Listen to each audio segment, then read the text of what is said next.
Ang Republic Act 11053 o Anti-Hazing Act of 2018 ay nilagdaan ni former President Rodrigo Roa Duterte noong June 29, 2018. At sa ilalim ng nasabing batas ay pinagbabawal ang anumang uri ng hazing sa mga fraternities, sororities at iba pang mga organisasyon. Bagamat pinapayagan ang initiation, ay kinakailangan muna na humingi ng permiso sa mga kinauukulan 7 araw bago gawin ang initiation rites. Hindi rin dapat lumagpas ng 3 araw ang gagawing initiation activities sa mga bagong miyembro ng samahan. At sa nasabing batas ay mas binigatan nito ang parusa sa mga lalabag depende sa pinsalang idinulot nito sa biktima. Kapag nauwi sa pagkamatay, panggagahasa at pagkaputol ng bahagi ng katawan ng biktima ng hazing, ang mga may sala ay papatawan ng parusang reklusyon perpetua at multang 3 million pesos. Sa nasabi ding batas, ang school authorities, faculty members, barangay at municipality officials ay pananagutin din bilang accomplice o kasabwat at mahaharap sa kasong administratibo, lalo na kapag napatunayang pinayagan nila ang hazing o kaya naman ay mapatunayan na alam nila na may nagaganap na hazing, ngunit wala silang aksyon na ginagawa para ito ay pigilan. Ang kwento po na ating tatalakayin ay ang kasalukuyang mainit na balita tungkol sa isang Adamson University student na si John Matthew Salilig na biktima ng hazing. Karamihan sa mga news articles ay binigyan nito ng title na Kamatayan para sa Kapatiran. Ngunit mas gusto ko itong tawagin sa titulong Palo ni Kamatayan dahil sa ang ginawa nilang hazing kay Matmath ay hindi palo ng isang kapatid kundi palo ng pagpatay. Bago ko po simulan ang ating story, sa mga bago po sa channel ko, please hit the subscribe button at pakipindot na rin po ang ating notification bell para ma-notify kayo sa mga bago nating upload na videos. Tau Gamma Pi o kilala din sa tawag na Triskelions Grand Fraternity ay isang samahan na itinatag sa ating bansa noong October 4, 1968 sa University of the Philippines sa Diliman, Quezon City. Ito ay orihinal na tinatawag na Order of the UP Triskelions bago pa nito ma-adapt ang Greek letter name na Tau Gamma Pi. Sila ay isa sa pinakamalaking fraternity sa ating bansa in terms of membership. Ito din ay may sister sorority na tinatawag nilang Tau Gamma Sigma o Triskelions Grand Sorority. Ang mga miyembro nito ay tinatawag ang kanilang mga sarili na Triskelions. Ang kanilang principle ay Fortes Voluntas Fraternitas o Strength, Free Will, and Brotherhood. Taong 2012 sa isang interview ay kinunduna ng founder nito na si Vedasto Tito Veneda ang paggamit ng organization ng hazing bilang initiation rites sa ginagawa nilang pag-welcome sa mga neophyte o mga nagnanais na maging miyembro. At noong 2015, nang mamatay ang isang Western Mindanao State University student dahil sa hazing, ay naglabas ng statement ang pamunuan ng Tau Gamma kung saan ay nanawagan nito sa lahat ng chapters na sumunod sa kanilang fraternity motto na Primum Nil Nocere o First Do No Harm.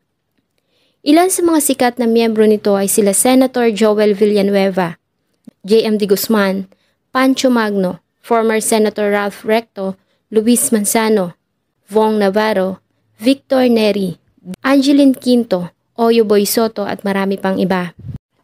Ngunit ngayon ay muli silang nahaharap sa controversial dahil sa pagkamatay ng isa sa kanilang miyembro na si John Matthew Salilig. Si John Matthew ay third-year student ng Adamson University sa Manila at kumukuha ng kursong Chemical Engineering. Ayon sa mga kapatid nito na sila John Martin at John Michael na parehong miyembro din ng kapatiran, ay member na si Matmath ng local Tau Gamma Pi Cabatoy Road Chapter sa ilalim ng Triskelion Grand Fraternity and Sorority, Zamboanga City Council noon pang 2020. Kaya naman ang malaman nila na may invitation ng Adamson chapter para sa welcoming rites ni Matmath ay pinayagan nila itong dumalo.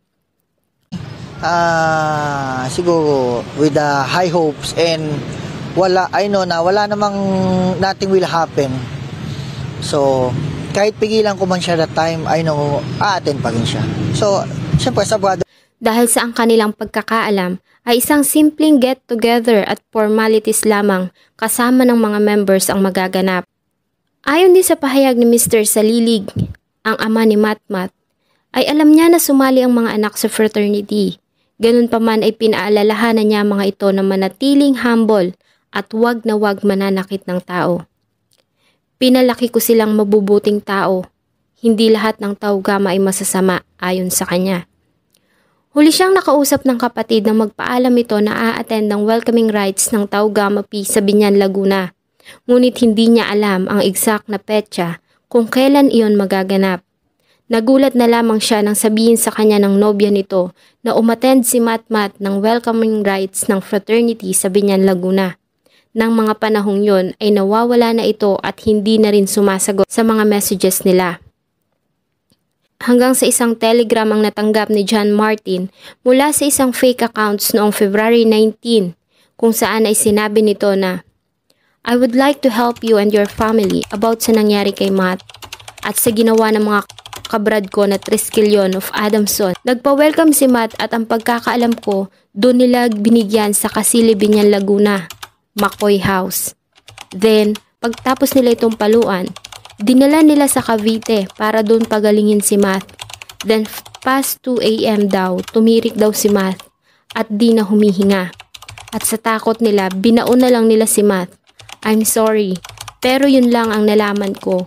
Di ko alam kung sino-sinong kabrad ko ang kasama ni Matt. Siguro ang makakapagsabi na lang sa inyo ng buong detalye ay yung McCoy na taga Biñan." Dahil sa mga natanggap na mga mensahe, ay agad na nagtungo ang nakatatandang kapatid ni John Matthew sa Manila Police District matapos mapagdesisyonan ng pamilya na kailangan na nilang lumapit sa mga pulis dahil sa 2 araw nang hindi umuwi si John Matthew. Ayon sa kanyang landlord at hindi na din ito makontak ng pamilya. February 21, 2023, ang pamilya, kamag-anak at ilang mga kaibigan ni John Matthew ay nagpost sa social media tungkol sa kanyang pagkawala since February 18, kung saan ay sinabi nila na huli siyang nakita sa bus terminal malapit sa Buendia Avenue sa Pasay City na nakasuot ng kulay pulang hoodie. Matapos ang mahigit 1 linggong pagkawala ni John Matthew, ay natagpuan ang kanyang katawan na inilibing sa barangay Malagasang 1G, Imus City, Cavite. Ang kanyang remains ay kinumpirma ng kanyang kapatid na si John Martin. Wala pang malinaw na report kung paano ba nila natagpuan ang bangkay ni Matt. Pero sa isang report ng ABS-CBN ay sinabi nito na isang suspect ang sumuko sa mga pulis at nagturo kung saan nila ibinaon ang katawan ni Matthew. February 28, 2023 ay naglabas ng statement ang Adamson University nang ganap ng alas 2:45 ng hapon at kinumpirma ng mga ito ang pagkamatay ni John Matthew sa lilig. Ayon sa kanila, ang university ay nagsasagawa ng kanilang sariling investigation at nakikipag-cooperate sila sa mga otoridad. Sa ginawang initial investigation ng kapulisan, ay nagawa nilang makakuha ng mga CCTV footage kung saan ay nakita si John Matthew at ilang membro ng Tau Gamma na sumakay ng bus papuntang Biñan noong February 18.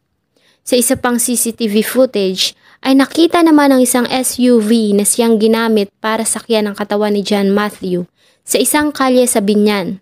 Kasunod nito ang 2 lalaki na nakamotor at isa sa kanila ay may hawak na paddle na siyang hinihinalang ginamit sa hazing. Ang autopsy result na sinagawa ng Cavite Provincial Crime Laboratory kung saan ay sinabi nila na ang ikinamatay ni John Matthew ay ang malalalang bugbog na tinamo nito sa kanyang hita at binti. May nakita din silang mga namuong dugo at putok na mga ugat sa kanyang dibdib at hita. Kasunod ng pagkakadiskubre sa katawan ni Matmat ay isa pang witness ang lumapit sa mga pulis sa katauhan ni Roy Usmon de la Cruz alias Diesel. Ang sabi sa akin is, since we have anti-hazing law ngayon sa batas natin, ang ibibigay na lang like 12 to 24. Marami na yung 24. So, naniwala ako. Plus the benefits na pwede kong matanggap. So, pinurse ko. Kasi I also want to help my parents kasi may financial struggle din kami. Full swing, pero may isa pong nagbigay ng Full blow. no, thank you. Nainisip ko na what if mag-quit na lang ako since baka mamatay ako, baka di ko kayanin. Baka nila akong candle sa likod.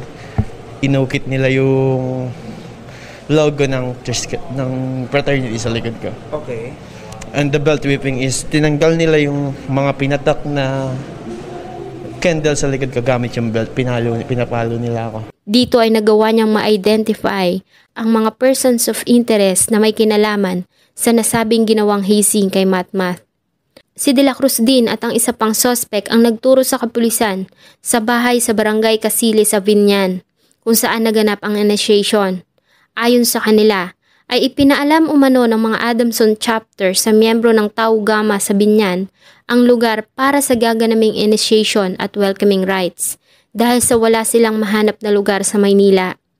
Samantala, hindi pa natatagpuan ng mga pulis ang paddle na ginamit sa hazing, bagamat isa sa mga saksi ang nagsabi na sinunog na ito.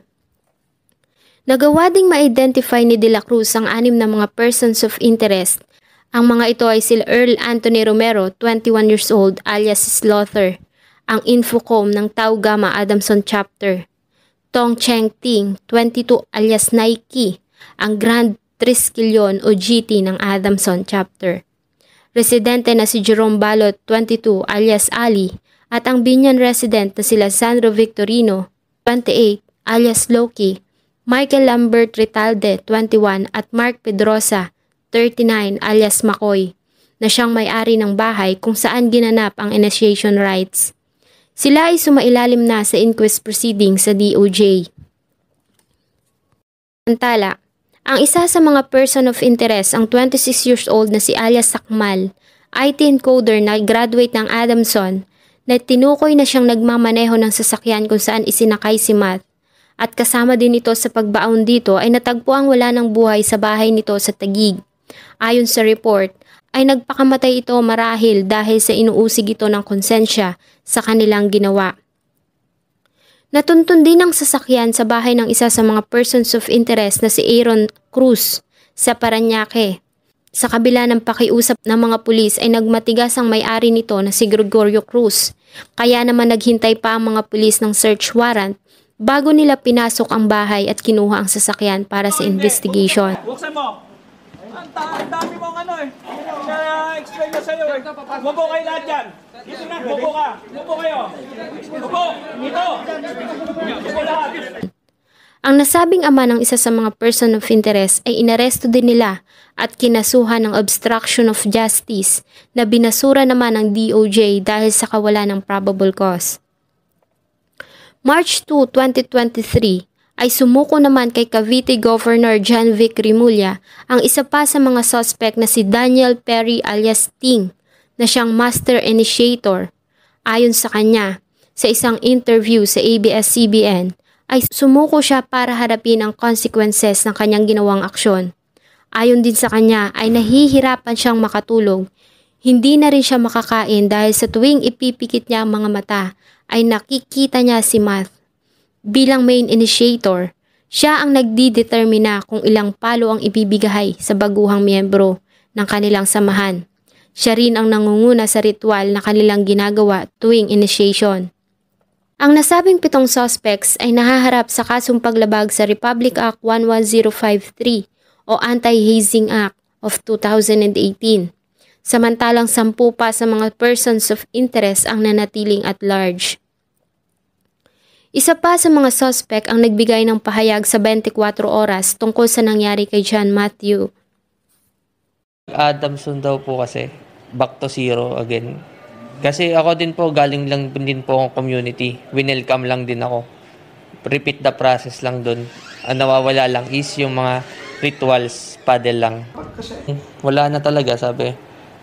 Tol, pag lumabas siya, puputok tayo. Sabi, itago na lang, i-dispose na lang. Sabi nung isa, i-hospital, hindi tol, wala na, negats na nga eh.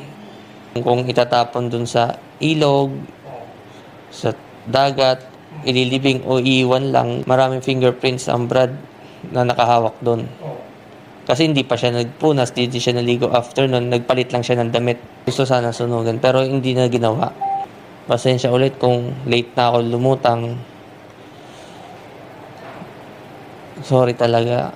Ang remain ni John Matthew ay dumating sa Edwin Andrews Air Base sa Zamboanga City sakay ang C-130 plane ng Philippine Air Force. Ang kanyang labi ay sinalubong ng kanyang pamilya at ilang kamag-anak bago nila ito dinala sa La Merced Veterans. March 4, 2023 ay inihatid ng kanyang pamilya, kamag-anak, kaibigan at mga nakikidalamhati. Suot ang mga itim na t-shirt na may nakaimprintang imahe ni John Matthew. Ay inihatid nila ang katawan ni John Matthew sa kanyang huling hantungan. Si John Matthew ay una nang ibinurol sa tabi ng kanyang lolo na si Romulo sa La Merced Funeral Homes. Ang kanyang lolo ay namatay noong February 22, 2023 dahil sa sakit. Ang kanilang mga remains ay idinaan sa Metropolitan Immaculate Conception Cathedral. Ilang araw matapos ang libing ni John Matthew, ay dalawa pang mga neophyte na kasama na nahizing ni John Matthew ang lumapit sa kapulisan para umano makatulong sa kaso. Ito ay sila alias Ben Laden at alias Lee. Ayon sa kanila ay kasama sila sa initiation sa Binyan, Laguna. Sa kasagsagan ng welcoming rites ay pinag-initan daw si John Matthew.